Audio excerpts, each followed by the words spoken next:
Mana bisa pupuk sintetis seperti urea Anda cemplungin masuk pada saat pembuatan kompos. Mana bisa pupuk TSP, pupuk fosfor, atau pupuk KCL Anda cemplungin masuk pada saat pembuatan kompos. Alih-alihnya supaya kompos yang mau dibuat itu, pupuk organik padat yang mau dibuat itu tinggi unsur hara. Jadi nih, urea kita masukin biar komposnya makin banyak nitrogennya. TSP kita masukin juga biar nanti pada saat pengomposan banyak fosfornya. Kemudian kalium, KCl kita masukin supaya pada saat kompos ini jadi, kita punya kompos yang tinggi kalium juga. Jadi begitu dipakai kompos ini, hasilnya jos. Mana ada jos kepalamu. Informasi dungu itu, ya. Informasi ini sebenarnya tidak dipublikasikan juga. Kenapa tiba-tiba Anda mendengarkan video ini atau video ini sampai kepada Anda? Karena ada satu orang baik, namanya Pak Nyoman, ya. Pak Nyoman ini adalah seorang member premium. Beliau berlangganan yaitu konsultasi premium atau konsultasi berbayar. Murah saja Bapak Ibu. Bapak Ibu lihat saja di kolom deskripsi di bawah video ini. Termasuk premium dari Pak Nyoman ini.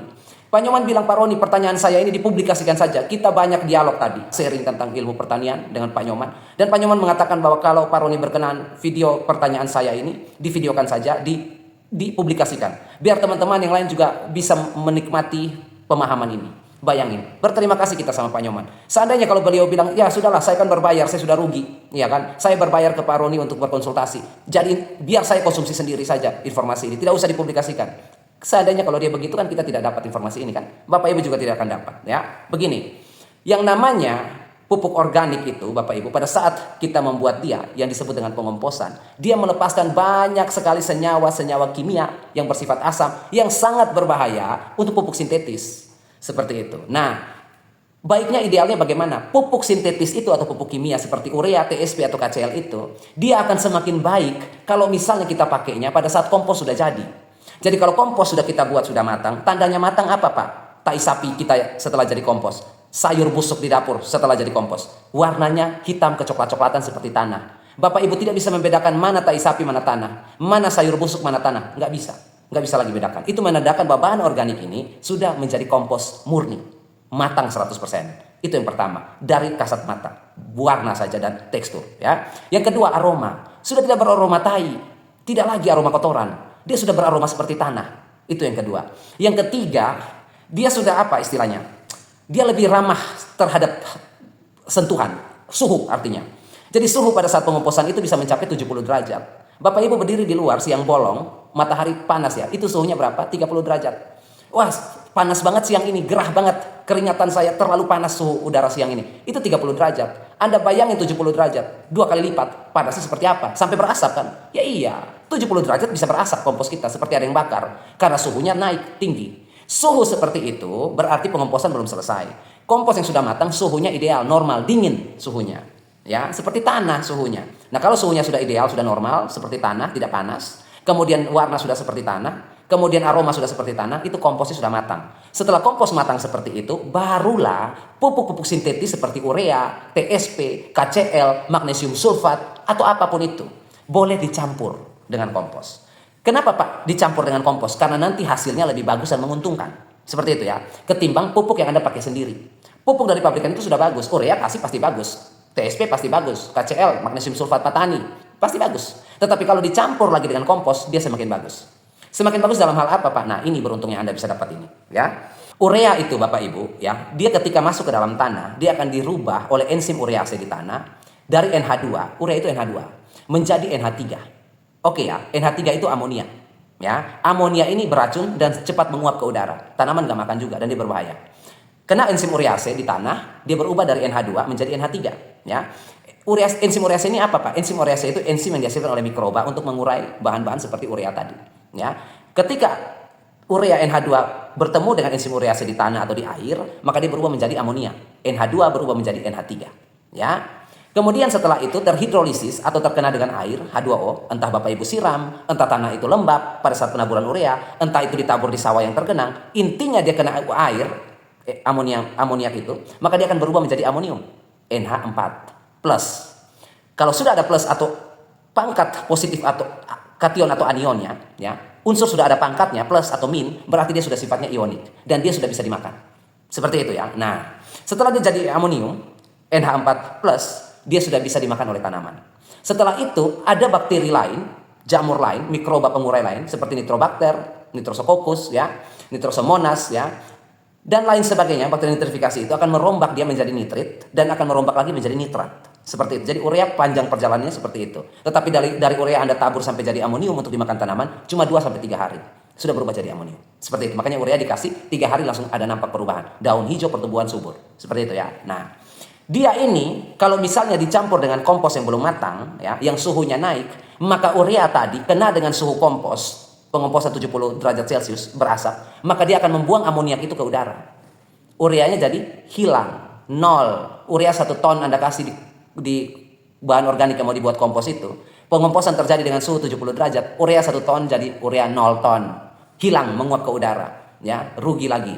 Itu konyolnya, ya.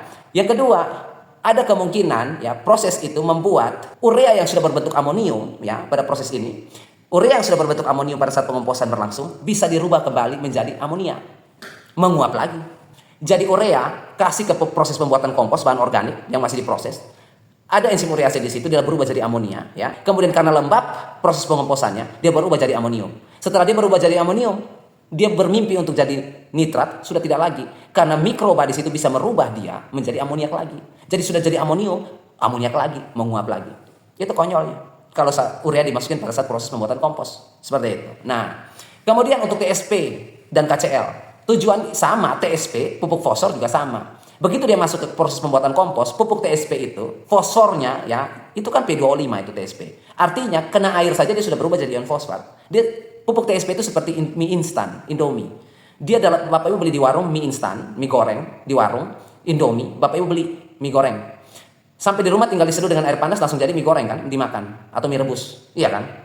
Sama TSP ini juga seperti Indomie. Begitu Anda masukin pupuk TSP ke tanah, siram air, dia langsung jadi ionik. Ya, dia langsung jadi ion fosfat karena dia hanya butuh air saja. Ya, nah, ketika dia kena dengan proses bercampur dengan proses pengomposan yang belum selesai, masih berjalan, maka yang namanya tadi ion fosfat itu akan terikat dengan mineral kalsium yang ada pada kompos. Karena proses masih berlangsung, dia akan mengikat fosfor. Fosfor jadi mengendap. Mengendap artinya tidak hilang, tidak menguap seperti amoniak tadi. Dia tetap ada di situ, tapi dia menjadi lebih keras dan tidak bisa larut dalam air, tidak bisa diserap oleh tanaman. Dia jadi membatu di situ. Belum lagi pada pengomposan itu ada bahan-bahan organik yang mengandung Fe, mineral Fe, besi, aluminium. Maka tambah terikat lagi fosfor di situ, TSP di situ. Akhirnya yang tadinya alih-alih mau menambahkan unsur fosfor, malah fosfornya membatu. Begitupun dengan yang lain, pupuk yang lain, ya. Tujuannya Bapak Ibu, intinya rugi. Tujuannya kita bikin kompos dulu, kemudian kita campur dengan pupuk sintetis. Tujuannya apa?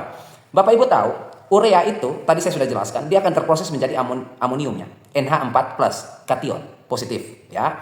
Kemudian KCl, ya. KCl itu akan terhidrolisis oleh air dan dia berubah menjadi ion kalium atau K+, ya. Sama-sama, urea jadi amonium plus, kalium atau KCl jadi K+, sama-sama plus. Nah, yang plus-plus seperti ini seperti amonium pada urea, K+ pada KCl, magnesium pada pupuk magnesium sulfat petani, kalsium ya maupun unsur hara mikro yang lain, Fe, zinc, tembaga, mangan dan lain sebagainya itu positif semua, plus semua, ya. Ketika unsur-unsur hara atau pupuk-pupuk yang bermuatan positif seperti itu bercampur dengan kompos yang jadi, maka kompos itu kan sifatnya negatif. Tanah juga sifatnya negatif, ya. Karena kompos kita sifatnya negatif, pupuk kita sifatnya positif, maka pupuk-pupuk ini akan diikat oleh partikel kompos.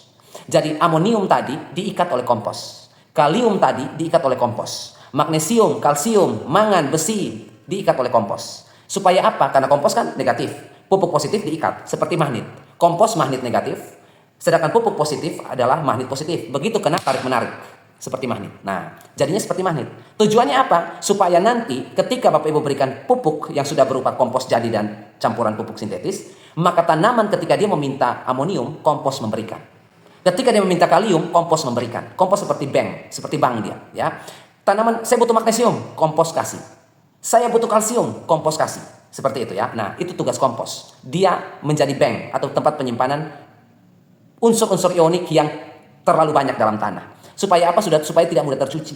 Pada saat musim hujan, tercucilah masuk ke dalam tanah, ya, oleh penyerapan tanah. Ada kompos di situ yang sudah Bapak Ibu berikan, pupuk kimia dan kompos dicampur. Ada kompos di lapisan itu. Jadi begitu air hujan masuk ke tanah, kena di kompos yang ada pupuk kimianya. Pupuk kimia ini tidak tercuci ke bawah, tidak masuk ke dalam tanah. Dia terserap masuk, tetapi dia terikat oleh kompos. Jadi airnya terus masuk ke dalam tanah, air hujan, tetapi unsur haranya tetap terikat oleh kompos. Supaya tanaman membutuhkan sewaktu-waktu bisa diberikan.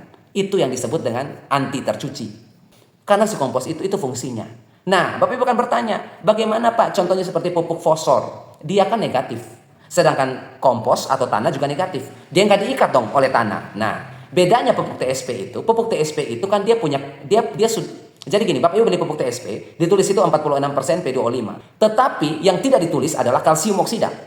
Ya, jadi di dalam pupuk TSP itu ada 46% P2O5 fosfor dan ada 15% juga kalsium oksida. Jadi beli pupuk TSP sudah dapat fosfor dan kalsium. Nah, untuk apa pupuk TSP ada kalsium sebesar itu 15%? Untuk mengikat si fosfor ini. Supaya apa? Karena si pembuat pupuk TSP ini tahu fosfor ini muatannya negatif. Ketika dia masuk ke tanah, tidak ada partikel tanah yang mengikat dia. Dia mudah tercuci nanti, mudah hilang karena dia negatif-negatif.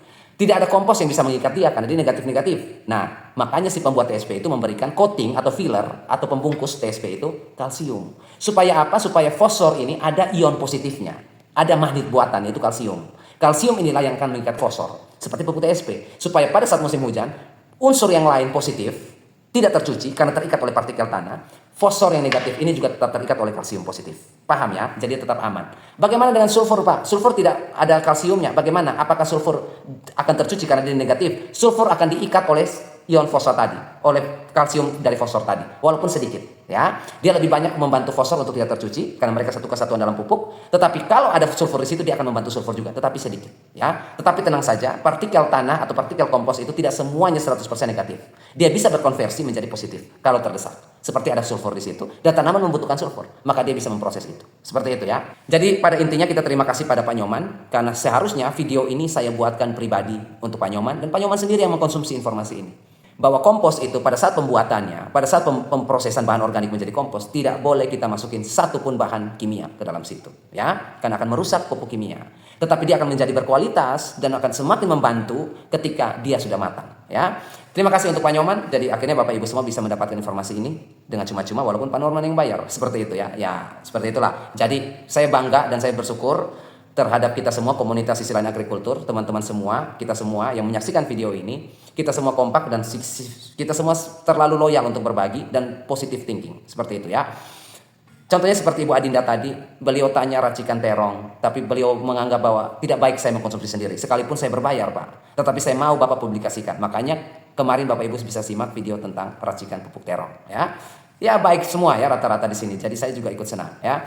Baik Bapak Ibu semuanya, sekali lagi saya informasikan jika Anda mau berlangganan silakan masuk di kolom deskripsi untuk berlangganan di situ untuk 50.000 satu bulan ataupun 10.000 per satu panduan. Terima kasih Bapak Ibu semuanya dan akhir kata saya ucapkan tetaplah selalu berbagi dan menabur kebaikan setiap saat.